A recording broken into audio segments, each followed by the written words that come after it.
ಈ 18 ವರ್ಷದ ಮೇಲೆ RCB ಗೆಲ್ತು. ಇವ್ರು ಏನು ತಿಳ್ಕೊಬಿಟ್ರು, ಇಂಡಿಯಾ ದೇಶದ ಕರ್ನಾಟಕದ ಆಟಗಾರರು ಇಲ್ಲೇ ಹೋದ್ರು ಕೂಡ, ಕಡಿಮೆ ಇದ್ದರೂ ಕೂಡ RCB ನಮ್ಮ ರಾಜ್ಯದ್ದೇ ಅನ್ನೋ ಥರ ತಿಳ್ಕೊಬಿಟ್ಟಿದ್ದಾರೆ. ಇದೇ ಸಮೂಹ ಸನ್ನಿ ಅಂತಕ್ಕಂಥದ್ದು ನಮ್ಮ ರಾಜ್ಯದ್ದೇ. ಈಗ ಕೊಹ್ಲಿ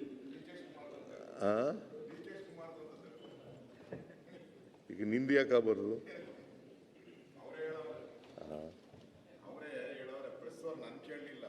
ಅವ್ರು ಕೇಳಿದ್ರು DK ಶಿವಕುಮಾರ್ ಅವ್ರನ್ನ, ನಿಮ್ದೇ ಅಂತ ಇಲ್ಲಪ್ಪ, ನಾನು RC ರಾಯಲ್ ಚಾಲೆಂಜ್ ವಿಸ್ಕಿನೇ ಕುಡ್ದಿಲ್ಲ ನಾನು ಅಂತ ಹೇಳಿದ್ರು. Bengaluru city in charge minister, Bengaluru ಅಭಿವೃದ್ಧಿ ಮಂತ್ರಿ,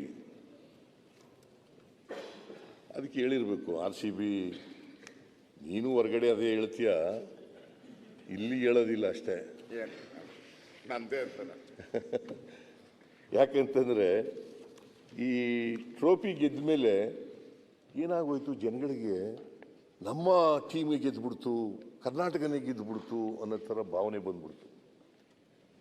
ಕರ್ನಾಟಕನೇ ಗೆದ್ದುಬಿಡ್ತು, ನಮ್ಮ ಟೀಮೇ ಗೆದ್ದುಬಿಡ್ತು, RCB ನಮ್ಮ ಟೀಮು ಅಂತಕ್ಕಂಥ ಭಾವನೆ ಇತ್ತಲ್ಲ, ಆ ಸಮೂಹ ಸನ್ನಿ ಇದೆಯಲ್ಲ.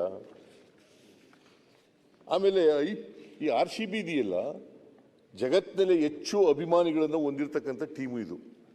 KSCA, RCB ಮತ್ತು DNA ಅವ್ರು ಮಾಡ್ಕೊಂಡಿದ್ದದ್ದು ವಿಧಾನಸೌಧದಿಂದ ಅಲ್ಲಿಗೆ ಹೋಗ್ಬೇಕು ಅಂತ, ಮೆರವಣಿಗೆನಲ್ಲಿ ಹೋಗ್ಬೇಕು ಅಂತ.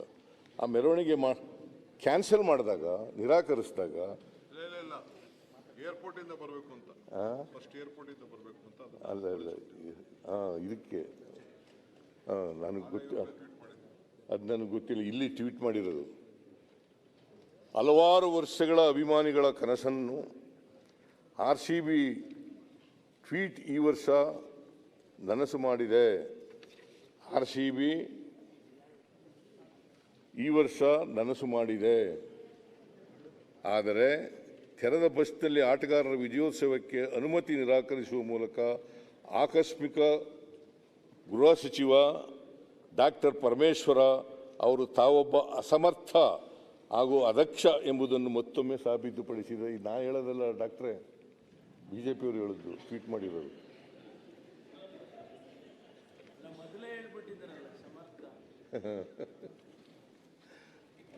ಬಿಜೆಪಿಯವರು ಟ್ವೀಟ್ ಮಾಡಿರೋದು. ಇದೇನೋ ಇನ್ನೂ ಅಲ್ಗಳಿತೀರೋ ಅಡ್ಮಿಟ್ ಮಾಡ್ಕೋತಿರೋ ಗೊತ್ತಿಲ್ಲ ನನಗೆ.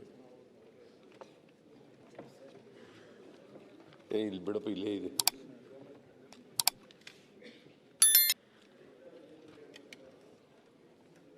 ತಮ್ಮ ನೆಚ್ಚಿನ ಆಟಗಾರರನ್ನು ಅತಿ ಹತ್ತಿರದಿಂದ ಕಣ್ತುಂಬಿಕೊಳ್ಳಲು ಅಭಿಮಾನಿಗಳು ಕಾಯುತ್ತಿದ್ದು, ಅಭಿಮಾನಿಗಳ ಈ ಸಂಭ್ರಮಕ್ಕೆ ಕಲ್ಲು ಹಾಕಿದ ಪರಮೇಶ್ವರ್. ಯಾರು ಹೇಳೋದು? ಇದು ಬಿಜೆಪಿಯವರು ಟ್ವೀಟ್ ಮಾಡಿ ಹೇಳೋದು ಎಂದು ಬಿಜೆಪಿ ಅಧಿಕೃತವಾದ ಹ್ಯಾಂಡಲ್ನಿಂದ ಟ್ವೀಟ್ ಮಾಡಲಾಗಿದೆ. ನೋಡಿ, ಒಂದು ವೇಳೆ ನಾವು ಈ ಪರ್ಮಿಷನ್ ಕೊಡದೆ ಹೋಗಿದ್ರೆ ಮಾಡಕ್ಕೆ, ಏನು ಮಾಡ್ತಿದ್ರು ಇವರು? ಅದಕ್ಕೆ ಒಂದು ದೊಡ್ಡ ಗಲಾಟೆ ಮಾಡೋರು, ಅದಕ್ಕೆ ಒಂದು ಎಂಥದೋ ಚಳುವಳಿ ಮಾಡಕ್ಕೆ ಶುರು ಮಾಡೋರು.